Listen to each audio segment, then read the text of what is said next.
ದೇವರು ಅವರಿಗೆ ಅವರ ಕುಟುಂಬಕ್ಕೆ ಆಯುಷು ಆರೋಗ್ಯ ಐಶ್ವರ್ಯ ಎಲ್ಲವನ್ನು ಕೊಟ್ಟು ಹೀಗೆ ಚೆನ್ನಾಗಿರಲಿ ಅಂತೇಳಿ ಆಶಿಸ್ತೀನಿ. ಮೊದಲನೇದಾಗಿ ಈ ಬನ್ನೂರು ನೇಗಿಲ ಯೋಗಿ ಹಾಗೂ ನಮ್ಮ ಮಂಜವರು ಬಳಗದವರಿಗೆ ಸೇರಿ ಈ ಒಂದು ಕಾರ್ಯಕ್ರಮ ಅಂದ್ಕೊಂಡಿದ್ದೀನಿ. ಈ ಕಾರ್ಯಕ್ರಮ ಇಷ್ಟು ಚೆನ್ನಾಗಿ ಆಗತ್ತೆ ಅಂತ ತಿಳ್ಕೊಂಡಿರಲಿಲ್ಲ. ಇಷ್ಟೊಂದು ನುರಿತ ವೈದ್ಯರು ಇಷ್ಟೊಂದು ಸಂಖ್ಯೆಯಲ್ಲಿ ಬರ್ತಾನೆ ಅಂತ ನಾವು ತಿಳ್ಕೊಂಡಿರಲಿಲ್ಲ. ಸುಮಾರು ಬೆಂಗಳೂರಿನ ಕಪ್ಪವಾಡ ಹಾಸ್ಪಿಟಲ್ ಡಾಕ್ಟ್ರೆಲ್ಲ ಇಲ್ಲೇ ಇದ್ದು, ಆಮೇಲೆ ಪೇಷಂಟ್ಗಳು ಕೂಡ ನಾವು ಒಂದು 500 ಆಗೋದು ನಿರೀಕ್ಷೆ ಮಾಡಿದ್ವಿ. 1,500 1,300 ಜನ ಅಷ್ಟು ಜನ ಬಂದರೂ ಒಂದು ಚೂರು ಕ್ರೌಡ್ ಆಗದಂತೆ ಭಾಳ ನಿಧಾನವಾಗಿ ಎಲ್ಲ ಪ್ರತಿಯೊಂದು ಕಾಲೇ ಚೆಕಪ್ ಮಾಡಿ ಔಷಧಿ ಎಲ್ಲ ತೊಗೊಂಡೋಗಿದ್ದಾರೆ. ಇದು ಬನ್ನೂರಿನಲ್ಲಿ ಅದ್ಭುತವಾದ ವಿಚಾರ ಅಂದರೆ ತಪ್ಪಾಗಲಾರದು. ಬನ್ನೂರು ಇತಿಹಾಸದಲ್ಲಿ ಯಾವತ್ತೂ ಈ ಥರ ಆಗಿರಲಿಲ್ಲ.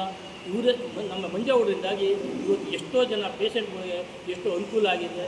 ಮತ್ತು ಕೆಲವು ಪೇಷಂಟ್ಗಳಿಗೆ ಅಲ್ಲಿಗೆ ನಾನು ಚಿಕಿತ್ಸೆ ಕೊಡ್ತೀನಿ ಅಂತ ಕೂಡ ಭರವಸೆ ಕೊಟ್ಟಿದ್ದಾರೆ.